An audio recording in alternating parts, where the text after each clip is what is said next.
Hello everyone, मैं हूं Avneesh, currently first year MBBS student in VMMC and Safdarjung hospital. तो यार अब हमारे पास बस 5 दिन ही बचे हैं, ठीक है। तो अब हमें ये देखना है कि हमें सब्जेक्ट वाइज क्या स्ट्रेटेजी बनानी चाहिए ताकि हम हर एक सब्जेक्ट को टच आउट कर दें, ठीक है। अब एक चीज़ देखिए, बेसिकली अब देखिए हम देखने वाले हैं फाइनल ऑल सब्जेक्ट स्ट्रेटेजी, ठीक है। इसके बाद और कुछ भी नहीं बचा, ठीक है। अगर ये 5 दिन गए तो ऑब्वियसली आप सीधा आपका नीट आएगा, आप उसमें अपीयर होइएगा, अच्छा करिएगा मेडिकल कॉलेज, अच्छा नहीं करिएगा तो आपको आगे कुछ और सोचना पड़ेगा।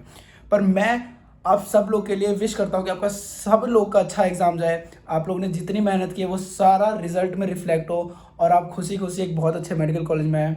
आप मेरे कॉलेज में आए वीएमसी में और मेरे जूनियर बन के आए, ठीक है। I hope so. आगे बढ़ते हैं।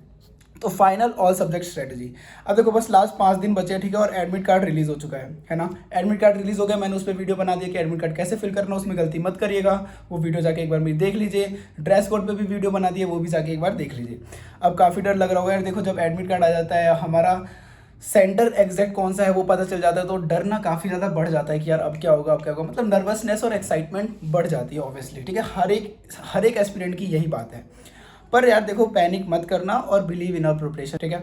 चलो अब फाइनल और सब्जेक्ट की बात करें तो देखो, लास्ट में भी आपको करना, जितने भी आपने मॉक टेस्ट दिए सारे, उसमें जितनी भी गलतियां हुई सबके लिए एक बार सारी गलतियां चेकआउट कर लो, गो थ्रू हो जाओ हर एक मिस्टेक से, ताकि आपने जो भी मिस्टेक बुक बना रखी है उन सब से गो थ्रू हो जाओ, ताकि आपको पता रहे कि आपने क्या क्या गलतियां करी थी, ताकि आप आगे वो गलतियां ना करो। सबसे इंपॉर्टेंट है ये, ठीक है। ये सारे सब्जेक्ट के लिए है, इसलिए मैंने लिख दिया फॉर ऑल सब्जेक्ट। जो भी आपका मॉक टेस्ट हुए हैं जितने भी, उसमें जो भी गलतियाँ आई हैं जाके उनको एक बार देखो और उनको याद करो कि ये गलतियाँ हुई थी, ठीक है। आगे बढ़ते हैं बायोलॉजी के लिए। अब देखो, बायोलॉजी बेसिकली ऑब्वियसली आपको पता है, अगर याद है तो ठीक है, नहीं है तो आपको छोड़ना ही पड़ेगा। तो कीप रिवाइजिंग एनसीईआरटी, है ना। एनसीईआरटी आप मान लो पूरा एक 11th रिवाइज कर रहे हो, ठीक है। 11th रिवाइज करने के लिए आपको 10 घंटे चाहिए, आप एनसीईआरटी उठाओ, ठीक है। एनसीईआरटी उठाई उसने आपने, उसके बाद मान लीजिए आपने कोई भी एक पेज खोला रैंडम, ठीक है। आपने पेज खोला पॉरीफेरा का। अब आपको मन में रिवाइज करना है कि पॉरीफेरा में क्या क्या लिखा था, ठीक है। कि एक ऑस्क्यूलम होता है, ऑस्टियस होते हैं छोटे छोटे, ठीक है। वो कैसा स्ट्रक्चर होता है, उस पर उसका फंक्शन क्या है, रिप्रोडक्शन कैसे होता है, ये सारा आपने मन में बोला। उसके बाद आपने एक बार पेज को देख लिया कि हाँ हाँ हाँ हाँ कौन कौन से पॉइंट कवर हो गए, और जो छूट गए उसको मार्क कर लिया। ये तरीका है लास्ट टाइम पे रिवाइज करने का, समझ में आया। तो ये तरीके से आप रिवाइज करना है बायोलॉजी को। 5 मिनट आपका ज़्यादा लगेगा पर रिवीजन अच्छी होगी, ठीक है। ओके। फोकस ऑन डेट्स, देखो काफ़ी सारे बच्चे होते हैं डेट्स और साइंटिस्ट को छोड़ के चले जाते हैं, आपको ऐसा बिल्कुल भी नहीं करना है। डेट्स और साइंटिस्ट को अप टू द मार्क रखना है, ठीक है।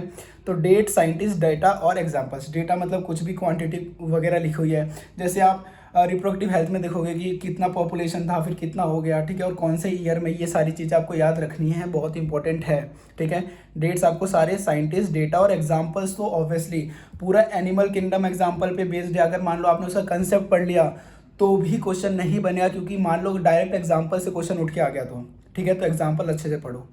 मेक श्योर 11th-12th पूरा रिवाइज करो और गिव इट 2 days। मैंने बोला ना कि आप अगर पेज कोई भी एनसीईआरटी का खोल रहे हो 11th का, उसमें आप पढ़ रहे हो कि क्या क्या है, ठीक है। उसके बाद आपने उस पेज को रीड कर लिया एक बार कि हाँ ये सारे पॉइंट मैंने कवर कर लिए थे, ये छूट गया, आपने मार्क कर लिया। ऐसे करके अगर आपको 10 घंटे लग रहे हैं तो आप 2 दिन में पूरा बायोलॉजी रिवाइज कर सकते हो, ठीक है। इससे क्या होगा कि आपके सारे पॉइंट्स भी कवर हो गए, आपके मन में कोई डाउट भी नहीं रहा और आपकी पूरी एनसीईआरटी भी हो गई, ठीक है। अब physics, physical chemistry, obviously you know कि इसमें बस कैलकुलेशन है, तो फॉर्मूला, ठीक है। अगर डायरेक्ट फॉर्मूला बेस्ड आ गया ना पेपर, और अगर आपने कोई भी फॉर्मूला छोड़ा तो वो आपका छूट जाएगा।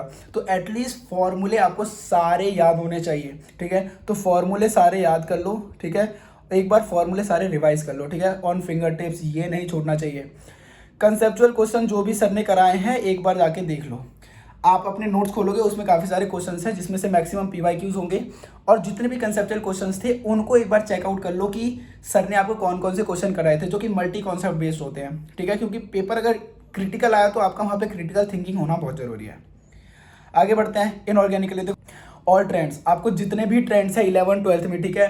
पीरियोडिक टेबल में जितने भी ट्रेंड्स हैं, जितने भी ट्रेंड्स के एक्सेप्शंस हैं, है ना, मोस्ट इंपॉर्टेंटली वो सारी चीज़ें सब कुछ याद रखना है। ट्रेंड्स नहीं छोड़ना है, बिल्कुल ही नहीं छोड़ना है। याद नहीं हो रहा तो लिखो, ठीक है, पर छोड़ के मत जाओ कुछ।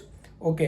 केमिकल बॉन्डिंग और केमिकल और कोऑर्डिनेशन कंपाउंड, ये 2 कंसेप्चुअल चैप्टर्स है, इनको अच्छे से कर लो। इनमें जो देखो नोमेनक्लेचर जो आता है कोऑर्डिनेशन कंपाउंड में, उससे डायरेक्ट क्वेश्चन उठ के आएगा। शेप्स जितने भी हैं आपको सारे याद होने चाहिए, कोऑर्डिनेशन कंपाउंड और केमिकल बॉन्डिंग के, इसे तो आपको सब कुछ याद होना चाहिए, ठीक है।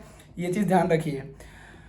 अब और इन ऑर्गेनिक के लिए बढ़ते हैं, तो आपको सारे रिएक्शंस, मोस्ट इंपॉर्टेंट भाई, रिएक्शन ही ऑर्गेनिक केमिस्ट्री है, रिएक्शन ही ऑर्गेनिक केमिस्ट्री है, ये चीज़ दिमाग में डाल लो। काफ़ी बच्चों का रिएक्शन ही नहीं बन रहा यार, याद करो जाके, कब याद करोगे अब, ठीक है। All named reaction and their intermediate, देखो इंटरमीडिएट्स आपको सारे याद नहीं होते ऑलराइट, पर आपको जितने भी नेम्ड रिएक्शन है उनके इंटरमीडिएट याद होने चाहिए, इंपॉर्टेंट है भाई। पूछ लेगा कि ए से बी बन रहा है, बी से सी बन रहा है, उसने सी बता दिया, ठीक है, सी ये बन रहा है और ये, आप बी बताओ। आपको अगर इंटरमीडिएट ही नहीं याद होगा तो गलत हो जाएगा ना। आप हमेशा सोचते हो कि वो प्रोडक्ट पूछेगा, नहीं, इंटरमीडिएट भी पूछता है, याद होने चाहिए नेम्ड रिएक्शंस के, ठीक है। जीओसी मस्ट है, नोमेनक्लेचर आइसोमेरिज्म से एक एक सवाल आना है, 8 मार्क्स यहाँ से आने ही आने हैं, मत छोड़ना इस पार्ट को भी। समझ में आया? बस यार इतने ही सब्जेक्ट थे, बाकी ऑल द वेरी बेस्ट। बहुत अच्छे से पेपर देना, एकदम मन लगा के यार, जितने भी दिन बचे हैं पढ़ाई करो, जिस तरीके से मैंने बताया है उस तरीके से आप पढ़ो, ठीक है। ये पूरा स्ट्रेटजी मैंने आपको बता दिया है, इस तरीके से पढ़ो, बहुत अच्छा पेपर जाएगा, ठीक है। सब किसी का विशेष आपके साथ है, बिल्कुल भी वरी मत करो यार, बहुत अच्छा होगा सब कुछ। All the very best.